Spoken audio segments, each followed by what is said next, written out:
உங்க பசங்க பொண்ணுங்க பாரு நெடுங்க மாறாங்க எங்க தாளெல்லாம் அறுத்துட்டு போதச்சு வெச்சிட்டு குடிக்குறாங்க ஒரு பொண்ணு ஸ்கூல் போறதுக்கு கூட ஒரு ஆள் போயிட்டு பஸ் ஏத்திட்டு எப்படி தான் போறது ஒரு 10 நாள்ல ஒரு டெட்னா கவர்மெண்ட் 10 நாள்ல ஒரு டெட் வருது தொடர்ந்து 10 நாள்ல போறல அவங்க 10 வயசு ஆசைல குடிக்க ஆரம்பிச்சாங்க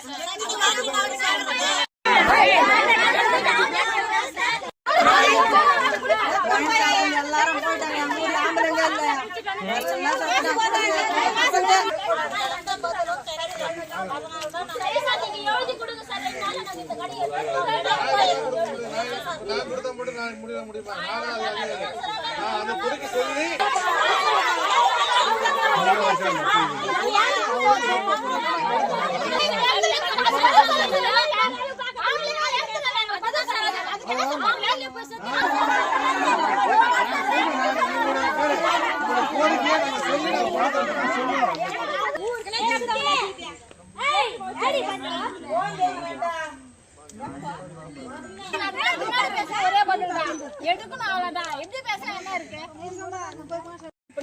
எல்லாமே நடந்துதா சார் போவாங்க.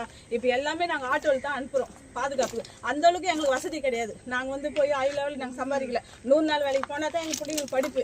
அந்த குழந்தைங்க நாங்க ஆட்டோ காமிச்சிட்டு எங்க வருமானத்துக்கு அது இல்லாம வீட்டுல இருக்கிறவங்க இப்ப இது கடை எடுக்கிறதுனால குடிக்கிறவங்க குடிக்காம இருக்க போதில்ல. அவங்க எங்க இருந்தாலும் குடிக்க போறாங்க. வேற இடத்துக்கு எடுத்து வச்சிருக்காங்க. வேற ஒண்ணுமே வாங்கிப்பாங்க.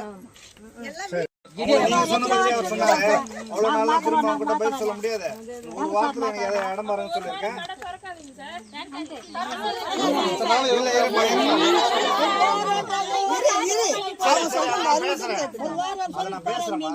ஒரு வாரம் கடை க்ளோஸ் பண்றதா இல்லன்றதை நான் பேசுறேன். டிஎம் கிட்ட பேசணும் 2 பேரும். இப்ப நான் முடிவெடுக்கக்கூடிய அதிகாரி நான் மட்டும் இல்ல, இந்த எல்லண்டோக்காக வந்திருக்கிறேன். சரியா, நான் பேசுறேன். அவங்க 2 பேர்கிட்ட பேசிட்டு ஒரு நாட்கள்ல இடம் பாக்குறதுக்கான வழியை பார்த்துருவோம்.